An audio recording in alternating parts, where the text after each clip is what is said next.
tentang komunikasi data. Nah, ini sebenarnya adalah materi yang diajarkan di SMK Telkom Sidoarjo untuk mata pelajaran sistem telekomunikasi, tetapi tidak apa-apa, ini sifat umum, jadi semuanya boleh ikut menyimak untuk materi ini. Oke, sebelum kalian mengetahui lebih lanjut tentang komunikasi data, yang perlu dilihatkan dalam suatu komunikasi atau pertukaran informasi itu yang terpenting adalah satu, adanya penerima, terus kemudian kedua ada pengirim, dan yang ketiga ada media transmisi atau penghubungnya. Oke, next.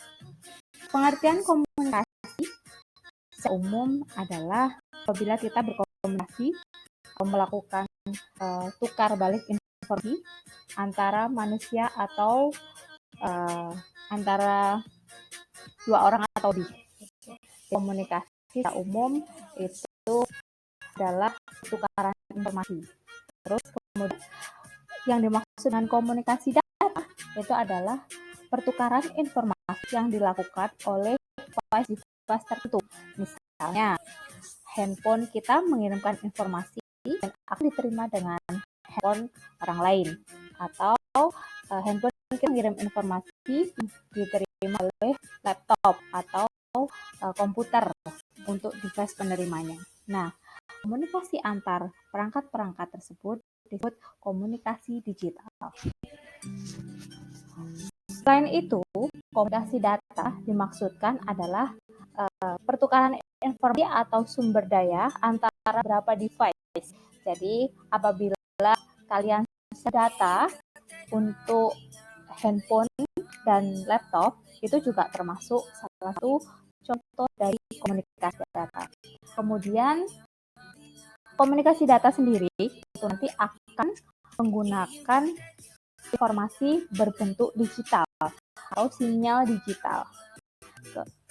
Lalu di dalam komunikasi data itu terdapat transmisi suara atau sinyal analog yang juga digunakan untuk pengiriman suatu komunikasi data. Contohnya apa? Apabila kita berkomunikasi data, mengirimkan data lewat WiFi atau wireless. Jadi ketika handphone dan laptop dihubungkan dengan WiFi atau hotspot itu termasuk transmisinya menggunakan media analog. Sebelum terlalu jauh, saya mau bahas dulu tentang digital dan analog.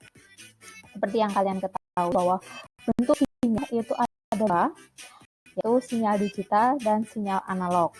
Nah, kalau digital itu nanti maksudnya adalah dia sudah berbentuk biner atau bit informasi. Kemudian analog itu nanti dia berbentuk seperti gelombang atau sinyal analog atau sinyal gelombang. Contohnya digital itu adalah apabila kalian tukar data dengan device laptop dan handphone melalui kabel, itu termasuk dia menggunakan digital.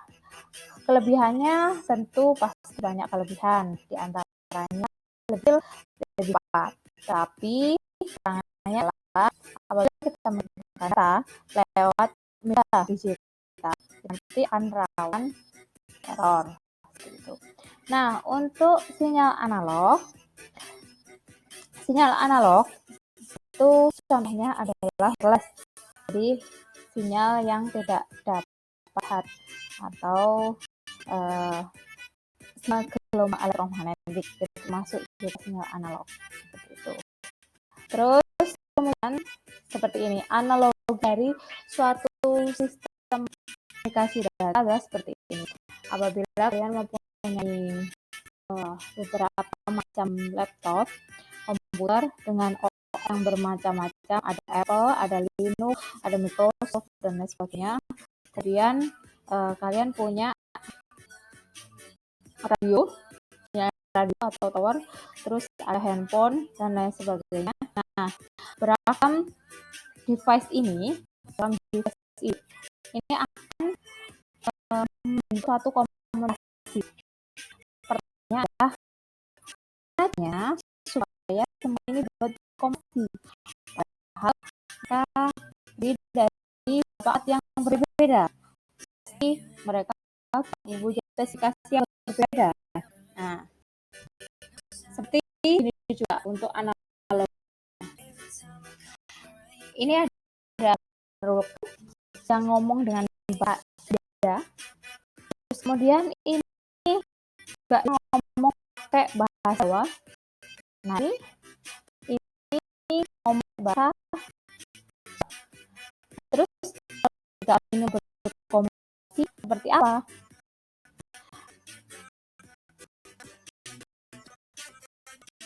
Tidak akan terjadi percakapan yang saling menyambung dan bermakna apabila mereka menggunakan bahasa masing-masing yang mereka bingung. Ini yang dimaksudkan apa? Gitu. Nah, apabila dikaitkan dengan komunikasi data, nah ini harus menggunakan satu bahasa yang database-nya harus bisa. Contohnya adalah ini kasus ini menggunakan bahasa Inggris atau bahasa Inggris. Bahasa Inggris ini disebut sebagai protokolnya. Jadi ketika 3 orang dari berbagai macam suku atau negara ini berkumpul, kemudian mereka menggunakan bahasa Inggris, mereka akan terkomunikasi yang bisa dimengerti seperti itu.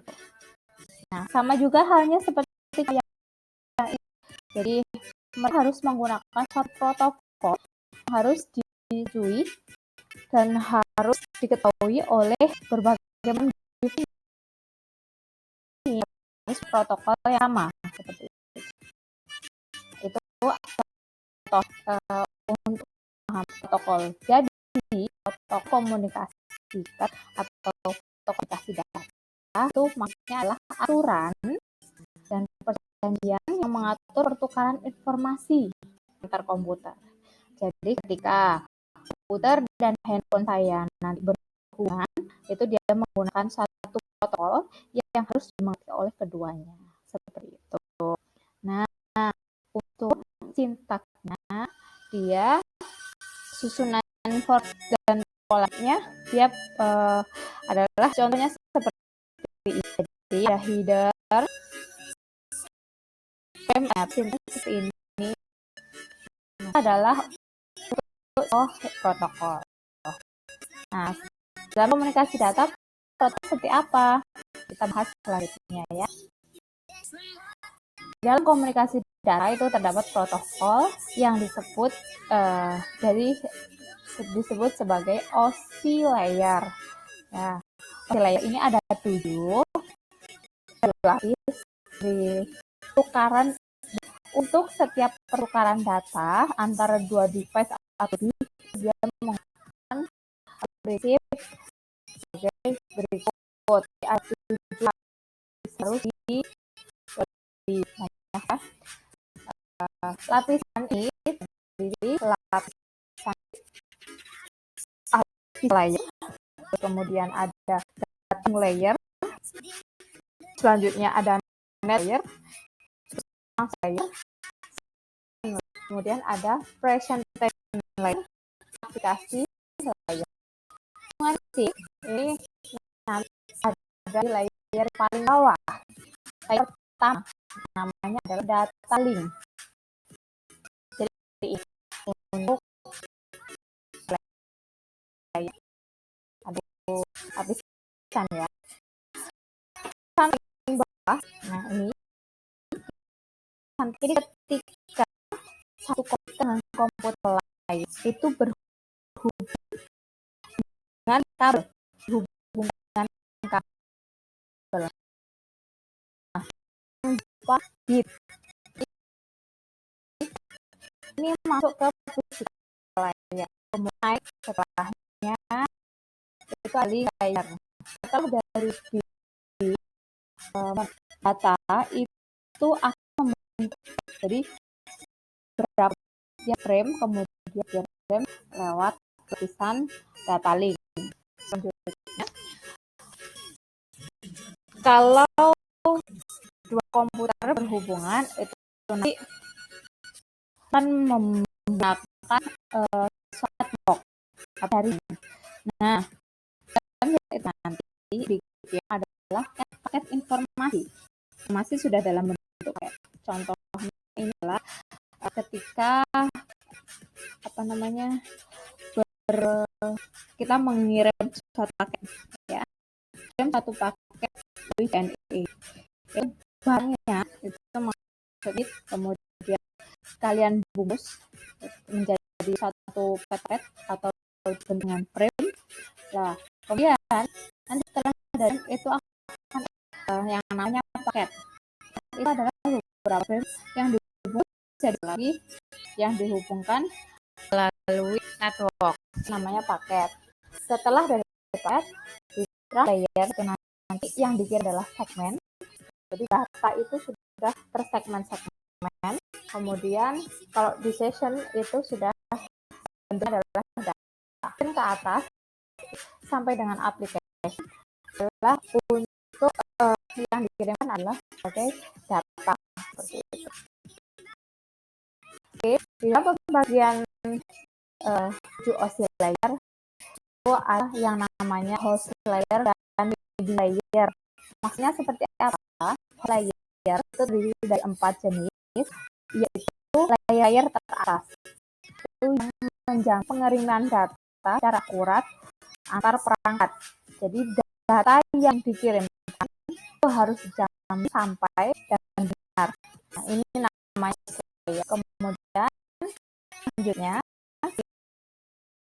media layer. Media layer ini mengawal pesan fisik melalui jaringan. Jadi ini yang bertugas menjamin koneksi dan data yang dikirim, koneksi pengiriman itu adalah aman ya medianya. Gitu. Nah, kita akan bahas satu persatu ya sudah kalian lihat. Pertama, lapisan aplikasi. Lapisan aplikasi ini adalah lapisan yang paling dekat dengan penerima informasi, pengirim dan penerima informasi ya dengan lapisan aplikasi. Nah, isinya apa? Kalau yang mengetahui komunikasi data itu satu nama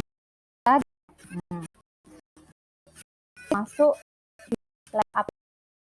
Jadi berita yang ataupun email itu masuk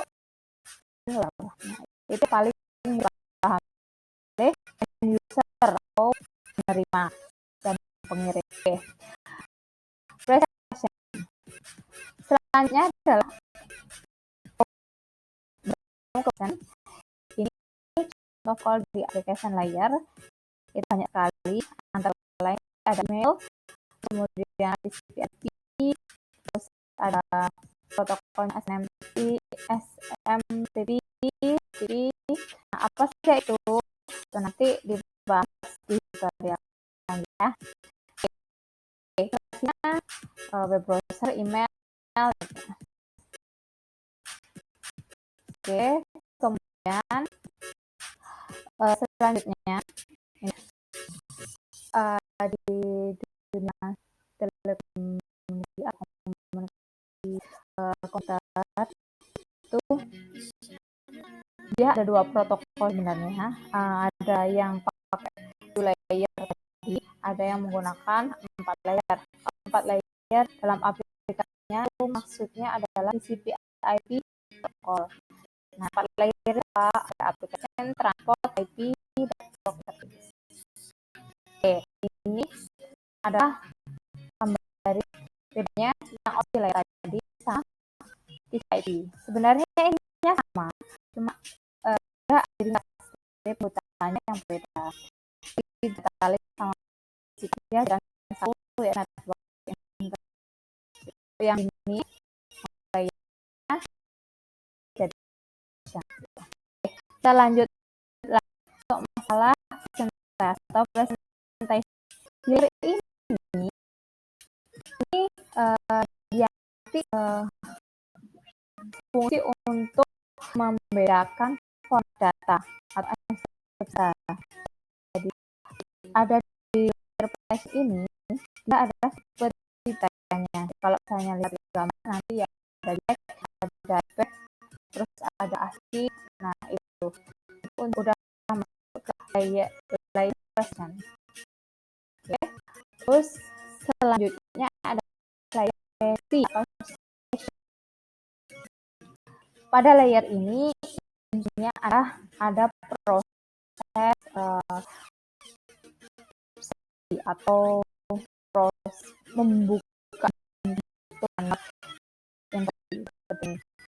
Ketika bertamu ke rumah tetangga saya namanya, pastinya akan mengerti pintu dan saya dapat masuk dan berdiri. Nah, sesi itu maksudnya adalah sebagai pintunya, dia akan ada proses buka dan tutup satu jaringan komunikasi itu.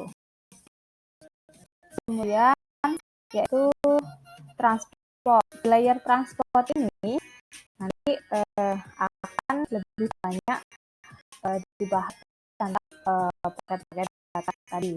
Jadi data sudah dipakai akan dikirim, kemudian yang bertanggung jawab dari data tersebut adalah transport. Cara adalah habis jaringan. Pesan jaringan atau ini adalah yang memastikan bahwa dia itu terkoneksi dengan jaringan yang tepat sehingga ada komunikasi secara seperti itu. Contohnya ketika komunikasi antara handphone dengan laptop menggunakan network adalah di duanya itu. Nanti di jaringan ini ada yang namanya IP internet core. Jadi ada yang namanya IP address, jadi ada IP yang saling hubungan, yang saling berkomunikasi. Nah, bagaimana itu dijelaskan di tutorialnya. Yang ada layer saling. Dan ini layer yang format datanya frame membentuk. Jadi nanti untuk mengecek kesalahan kemudian belum data itu ada namanya di data link. Nanti dikerjakan ke bit-bit. Oke. Nah, ini nanti pertukaran data statistik bentuk R. Nah di sini layer itu ada koneksi. Jadi ya nanti masih menggunakan apel atau menggunakan wifi connectionnya itu yang dimaksudkan. Oke, untuk hari ini tutorialnya sudah di lapisan layer saja. Selanjutnya kita bahas tentang kemudian bagaimana cara submitnya. Saya semoga materi hari ini bermanfaat. Assalamualaikum warahmatullahi wabarakatuh.